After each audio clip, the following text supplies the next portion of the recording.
for the rest of the hour. So, what's up? Assalamualaikum. My name is Mahin Makpur, student at Tahan School on Academy finishing level 1. Today I am with talk with Maya. So, uh, Maya, hello. Hello, I'm here. What's on your mind?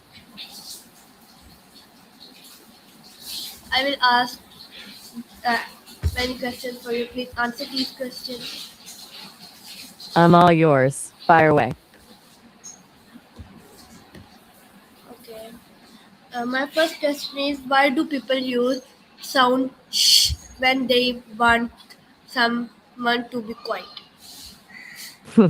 The ultimate irony. It's kind of a paradox, right? You can't just think someone into being quiet. You need a signal that's loud enough to break through whatever noise is already happening, but short enough that it doesn't just become part of the chaos.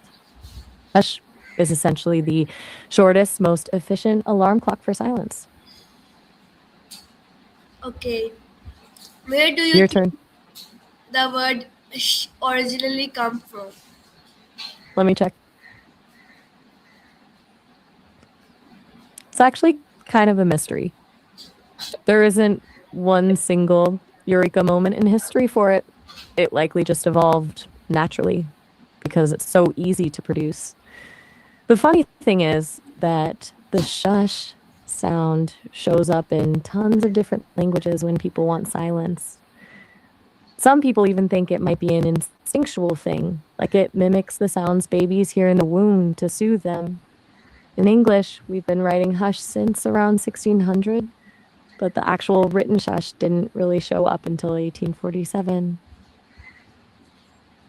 Okay, is shh understood in the same way in different cultures? That's a fascinating question. It basically is.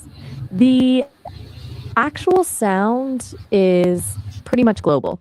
I mean, sure, the spelling changes. You've got chut in French, hisses in Iranian, but that sibilant whistling sound is a human universal. Like I mentioned, it's probably instinctual, mimicking what babies hear in the womb, which is why it works to calm them down. What's way more interesting, though, is that while the might be the same, the meaning of silence changes depending on where you are. In some cultures, silence is a sign of respect or wisdom, while in others, it can feel awkward or even tense. It's the difference between a peaceful pause and a heavy one. Okay, Maya. I'm Um, a thought partner. why is silence sometimes more powerful than word? Honestly, it's because words can be manipulated, but silence is raw. Words can be used to hide things, but when someone stops talking, you're left with the truth of the moment. It creates this tension that forces the other person to actually feel what's happening instead of just listening to a story about it. There's something about a long pause that can be more honest than 1,000 words.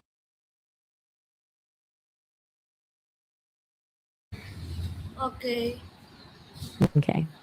How? I've been on a roll with these answers, so I'll stop. What's next on your list?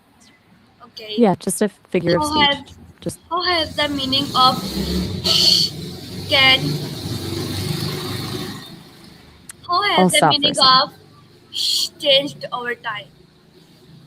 I think I might have missed a word there. What are we talking about? I mean, how has the meaning of changed over time? I'm sorry, but I'm still not quite with you. When you say it, what specifically are we talking about? Just want to make sure I'm on the same page before I dive in. How has the meaning of sound uh, changed over time? Oh, you mean the thing? Yes. Got it. It's mostly stayed the same, but the vibe around it has shifted.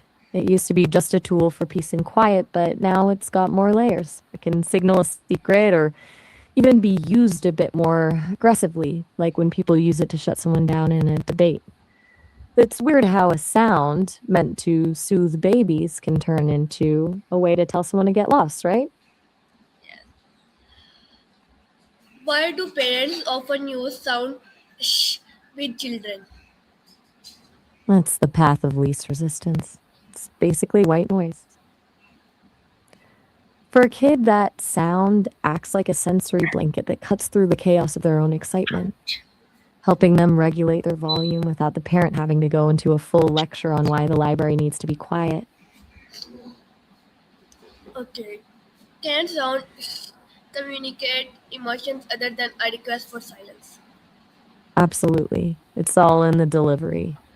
Soft, gentle with a baby is pure comfort, but a sharp, quick one in a meeting is basically a social slap in the face.